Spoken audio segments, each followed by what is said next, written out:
தடியெடுத்தவனெல்லாம் தண்டல்காரன் என்று தாண்டி குதித்த நிலைமை சட்டமன்றத்தில் மாறி நேரலை கொடுத்துக்கிட்டு இருக்கோம். என்ன வார்த்தை அது?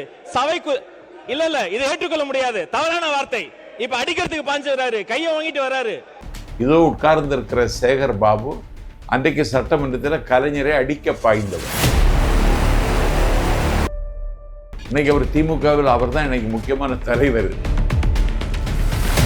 எந்த துறைக்கு யார் அமைச்சரே தெரியல, யார் அமைச்சர் பேரே தெரியல, இங்க யாராவது அமைச்சரா இருக்கான்றதே தெரியல அப்படின்றாரு. அப்ப நீ எதிர்கட்சி தலைவராக இருப்பதற்கே உனக்கு தகுதி இல்லையே. கொள்கை தலைவராக எந்த கட்சியும் அறிவித்ததில்லை. என்றைக்கு ராணி வேலி நாச்சியாரையும் கை கலந்தியோடு கராக்கிரகத்தில் தவம் இருந்த பெருமாட்டி அஞ்சலி அம்மாளையும் கொள்கை தலைவராக அறிவித்தாரோ, ஆகவே கொள்கை வழி இயங்குகிற இயக்கம் நாங்கள் தான் என்பதை சமகால தமிழகத்தில் நிரூபித்துக் கொண்டிருக்கிறோம். கோவில்பட்டிக்கு பாலசுப்ரமணியம் ஏற்பாடு செய்த பொதுக்கூட்டத்துக்கு போகிறேன்னா நான் முதல்ல கொள்கை தலைவர்களுக்கு மலர் அஞ்சலி செலுத்தி விட்டுத்தான் நான் மேடைக்கு சென்றேன். மேடைக்கு சென்றதற்கு பிறகு முதலில் தமிழ்த்தாய் வாழ்த்து. இது அரசு நிகழ்ச்சி கிடையாது. கட்சி நிகழ்ச்சியிலையும் தமிழ்த்தாய் வாழ்த்து, கட்சி நிகழ்ச்சியிலையும் கொள்கை முழக்க பாடல், கட்சி நிகழ்ச்சியிலையும் உறுதிமொழி. வலது கரத்தை மார்பில் வைத்து நாங்கள் உறுதிமொழி எடுத்துக்கொண்டுதான் நீங்கள் நிகழ்ச்சி தொடங்குகிறதுன்னா கொள்கை வழி பயணிக்கிற கட்சி எங்கள் கட்சி. நீ திமுக வாடகை பேச்சாளர்கள் வச்சுல கூட்டம் நடத்திட்டு இருக்க.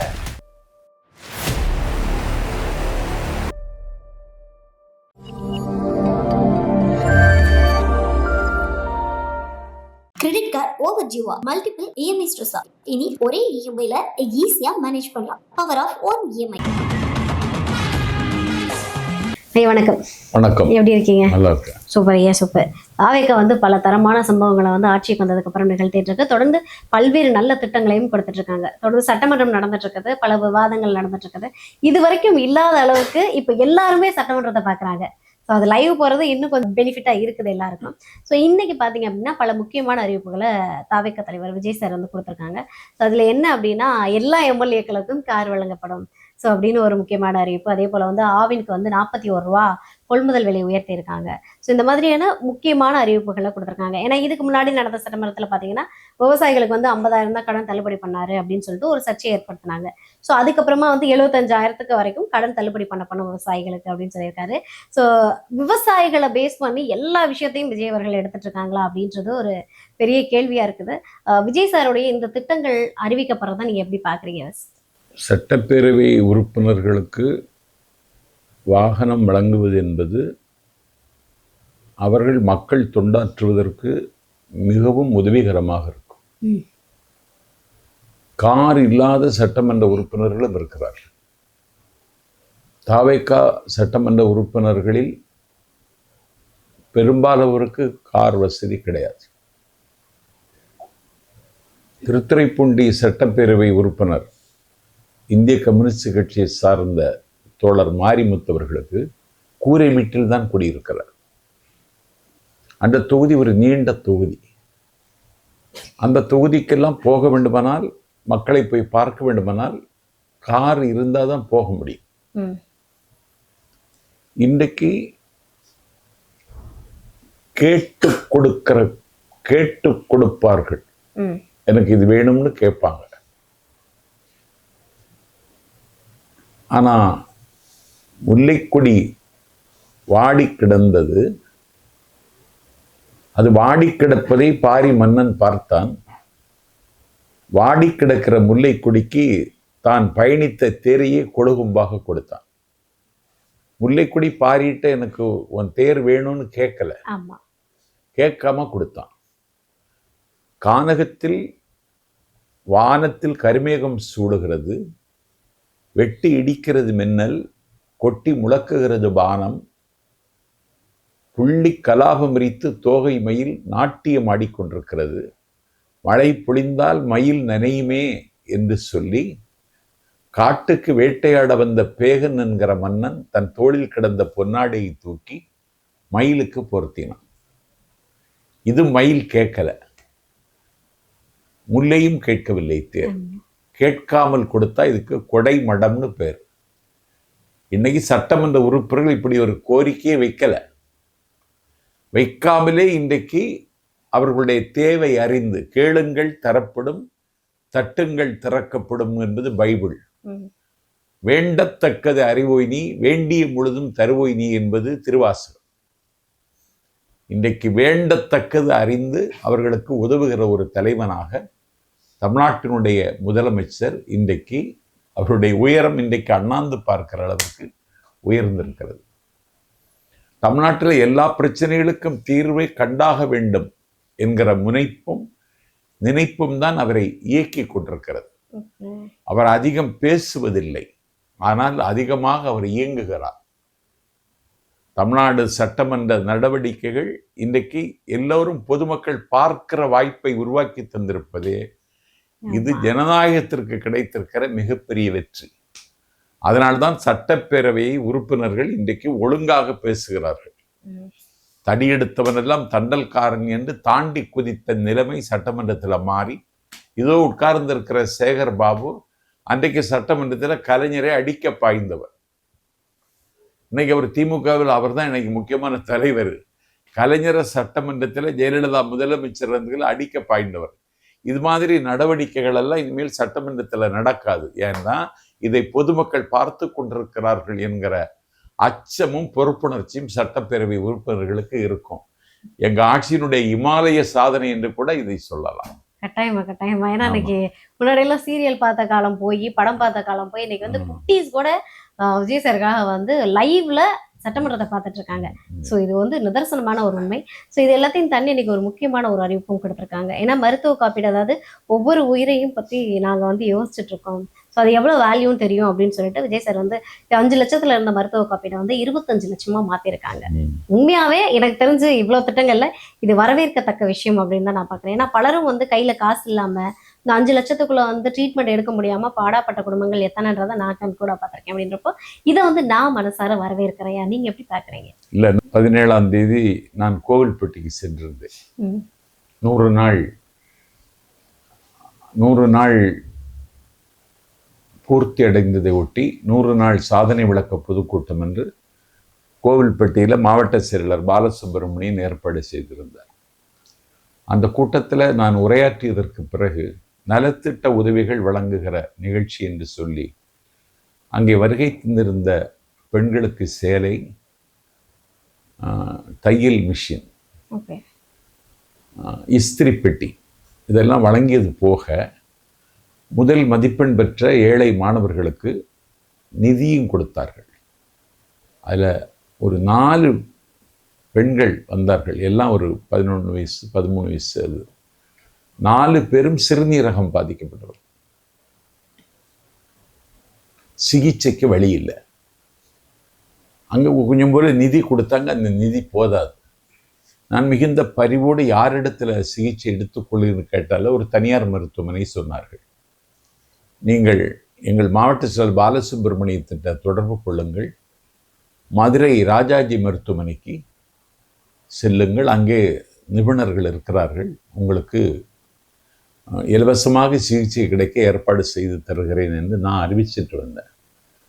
இன்னைக்கு தலைவர் அறிவித்திருப்பது இதுபோல காலத்தால் கைவிடப்பட்டவர்கள், இன்னும் சொல்லப்போனால் பொறியற்ற விலங்குகளைப் போல திசை தெரியாமல் தவிக்கிறவர்கள், தத்தளிக்கிறவர்கள், ஒரு நோயின் மடியில் இருந்து கொண்டு தொடர்ந்து வலியும் துயரத்தையும் அனுபவித்துக் கொண்டிருக்கிற மக்களுக்கு இந்த அறிவிப்பு மிகப்பெரிய வரப்பிரசாதமான அறிவிப்பு.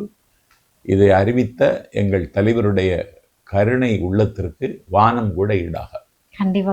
ஏன்னா வந்து விஜய் சார் என்ன பண்றாரு, எதுவும் பேச மாட்டாரு அப்படின்னாங்க. ஸோ இது வரைக்கும் அவங்க அறிவிச்ச திட்டங்கள்ல எதுவுமே இல்லை அப்படின்னாங்க. ஏன்னா திமுகவோ அதிமுகவோ என்ன விஷயத்துக்கு முக்கியத்துவம் கொடுப்பாங்க அப்படின்னா, இலவசமா எதை கொடுத்தா வந்து மக்கள் வந்து திருப்தி அடைவாங்க, அப்படிதான் ஒரு நோக்கத்துல பார்த்துட்டு இருந்தாங்க.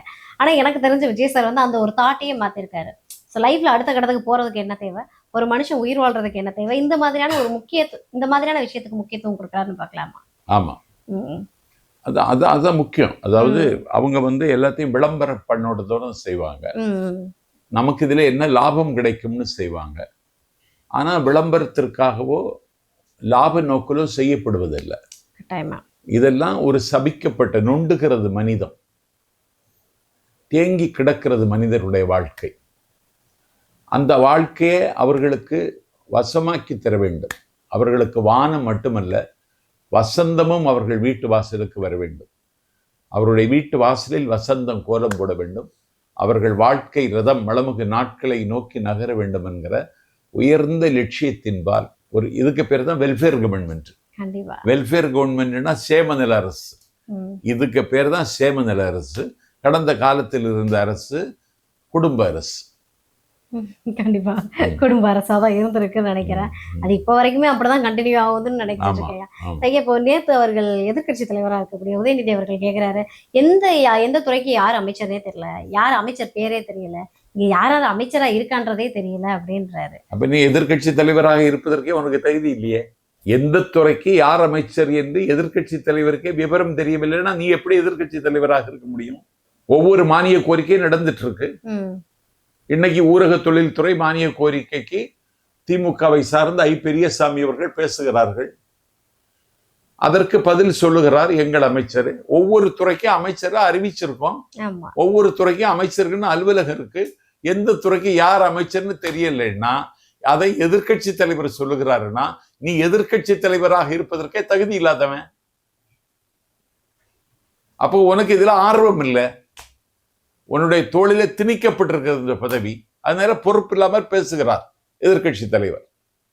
இல்ல நாங்க ஒரு துறையை சார்ந்து கேட்டா அந்த துறை அமைச்சர் வந்து பதில் சொல்ல மாட்டாரு, இன்னொரு துறையை சார்ந்தவர் எந்திரிச்சு பதில் சொல்லிக்கிட்டு இருக்காரு. சோ இப்ப சட்டமன்றத்துக்குள்ள போனதுல இருந்து இந்த மாதிரியான விமர்சனத்தை மட்டும் தான் வைக்கிறாங்களா? அத ஒரு கூட்டு பொறுப்பு தான் மந்திரி சபை. கேட்டீங்களா? கூட்டு பொறுப்புள்ள மந்திரி சபை. அந்த மந்திரி சபையில பதில் சொல்லுவதற்கு தகுதியானவர்கள் பதில் சொல்லுகிறார்கள். எல்லா கேள்விக்கும் பதில் ஆதவ அர்ஜுனா அவர்களிடத்துல ரெடியாக இருக்கிறது. எல்லா கேள்விக்கும் பதில் பள்ளிக்கல்வித்துறை அமைச்சர் ராஜமோகன் இடத்துல தயாராக இருக்கிறது. அவர்கள் பதில் சொல்லுகிறார்கள். வேறு துறையாக இருந்தாலும் பதில் வருகிறதா?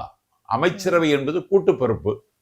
முதலமைச்சர் பதில் சொல்வதில்லை. அவர் எல்லாவற்றையும் உள்வாங்கிக் கொண்டு சட்டமன்ற நடவடிக்கைகளை கண்காணித்துக் கொண்டு கவனித்துக் கொண்டு இருக்கிறார். அமைச்சர்கள் பதில் சொல்லுகிறார்கள். இதுல இவர் சொல்றது எதிர்கட்சி தலைவர் தனக்கு அந்த பதவிக்கு தகுதி இல்லைங்கிறது இதன் மூலம் அப்பட்டமாக வெளிப்படுகிறது. பல நாட்களா சட்டமன்றம் நடந்துட்டு இருக்குது. இதுல வந்து சட்டமன்றத்துல அரசியல் ரீதியான கொள்கை ரீதியான விஷயங்களை திமுக பேசுதா, இல்ல தனிப்பட்ட தாக்குதல்கள்ல சட்டமன்றத்துல வந்து பேசுறாங்களான்ற ஒரு பார்வை இருக்குது. இல்ல, கொள்கை ரீதியாக அவர்கள் பயணிக்கவே இல்லையே.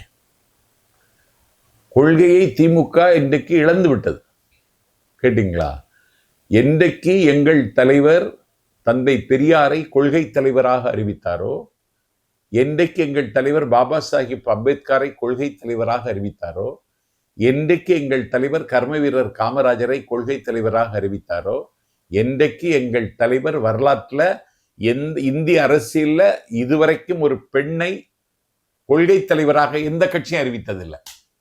என்றைக்கு ராணி வேலி நாச்சியாரையும் கை குழந்தையோடு கராக்கிரகத்தில் தவமிருந்த பெருமாட்டி அஞ்சலி அம்மாளையும் கொள்கை தலைவராக அறிவித்தாரோ, ஆகவே கொள்கை வழி இயங்குகிற இயக்கம் நாங்கள் தான் என்பதை சமகால தமிழகத்துல நிரூபித்துக் கொண்டிருக்கிறோம். நான் இப்ப கோவில்பட்டிக்கு பாலசுப்ரமணியம் ஏற்பாடு செய்த பொதுக்கூட்டத்துக்கு போகிறேன்னா நான் முதல்ல கொள்கை தலைவர்களுக்கு மலர் அஞ்சலி செலுத்தி விட்டுத்தான் நான் மேடைக்கு சென்றேன். மேடைக்கு சென்றதற்கு பிறகு முதலில் தமிழ்த்தாய் வாழ்த்து. இது அரசு நிகழ்ச்சி கிடையாது. கட்சி நிகழ்ச்சியிலையும் தமிழ்த்தாய் வாழ்த்து, கட்சி நிகழ்ச்சியிலையும் கொள்கை முழக்க பாடல், கட்சி நிகழ்ச்சியிலையும் உறுதிமொழி. வலது கரத்தை மார்பில் வைத்து நாங்கள் உறுதிமொழி எடுத்துக்கொண்டுதான் நீங்கள் நிகழ்ச்சி தொடங்குகிறதுன்னா கொள்கை வழி பயணிக்கிற கட்சி எங்கள் கட்சி. நீ திமுக வாடகை பேச்சாளர்கள் வச்சுல கூட்டம் நடத்திட்டு இருக்க. திமுகவில் உள்ளவர்களே பேசுறது இல்லையே. திமுகவுக்கு சுகி சிவத்துக்கு என்ன சம்பந்தம்? திமுகவுக்கு விசி குகநாதனுக்கு என்ன சம்பந்தம்? நீ வாடகை பேச்சாளர்கள் வச்சு கட்சி நடத்திட்டு இருக்க. கொள்கை வழி இயங்குவதற்கு திமுகவால முடியல. ஏன்னா உங்களை போன்ற நல்ல பேச்சாளர்கள் அங்க இல்ல. இல்ல இல்ல முன்னாடி காலத்துல நீங்க ட்ரை ஆயிடுச்சு. திமுக ட்ரை ஆயிடுச்சு, உள்ளிடத்து போய்விட்டது. திமுகவினுடைய தொண்டர்கள்லாம் சோர்ந்து போனார்கள். ஓகே, அதை புதுப்பிக்கிறதுக்கான வேலை ஏதாவது நடக்குதா? பாஜக கூட கூட்டணி போறதா? இல்ல இல்ல, அதை கனிமொழி அவர்கள் வந்து அந்த தேநீர் விருந்துல கலந்துகிட்ட போது எல்லாருக்கும் ஒரு சந்தேகம் வருது. இல்ல இல்ல, புதுப்பிக்கணும்னா ஏன் தேர்தலில் தோற்றோம் என்பதை விசாரிப்பதற்கு ஒரு குழு அமைத்தார்கள். 36 பேர் கொண்ட குழு. அந்த குழு அந்த அறிக்கையை அண்ணன் திமுகவின் தலைவர் அண்ணன் ஸ்டாலின் இடத்துல அந்த அறிக்கையை ஒப்படைத்து விட்டார்கள். அறிக்கையை ஒப்படைத்தா நீ என்ன செய்யணும்? யார் குற்றவாளி என்று சொன்னால் குறைந்தபட்சம் அவர்களை பொறுப்பில் இருந்தாவது நீக்க வேண்டும். ஆமா. கட்சியை விட்டு நீக்கணும்னு கூட நான் சொல்ல மாட்டேன்.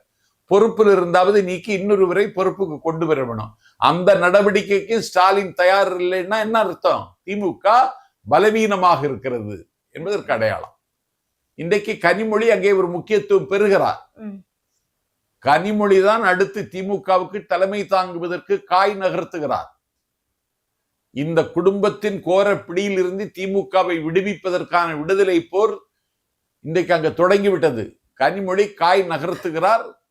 காலம் கவரி வீசுமானால் அண்ணன் ஸ்டாலின் உட்கார்ந்த இடத்தில் கனிமொழி அமர்வதற்கான வாய்ப்பு பிரகாசமாக இருக்கிறது.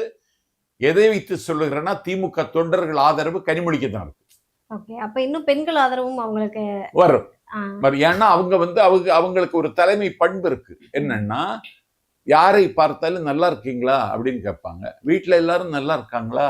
ஆனா யாரே உடம்பு சரியில்லை, மருத்துவமனையில் அனுமதிச்சுன்னு சொன்னீங்களே, வந்துட்டாங்களா, இப்ப உடம்பு நல்லா இருக்கான்னு இப்படி ஒவ்வொருவரிடத்திலும் நின்று பேசுவார்.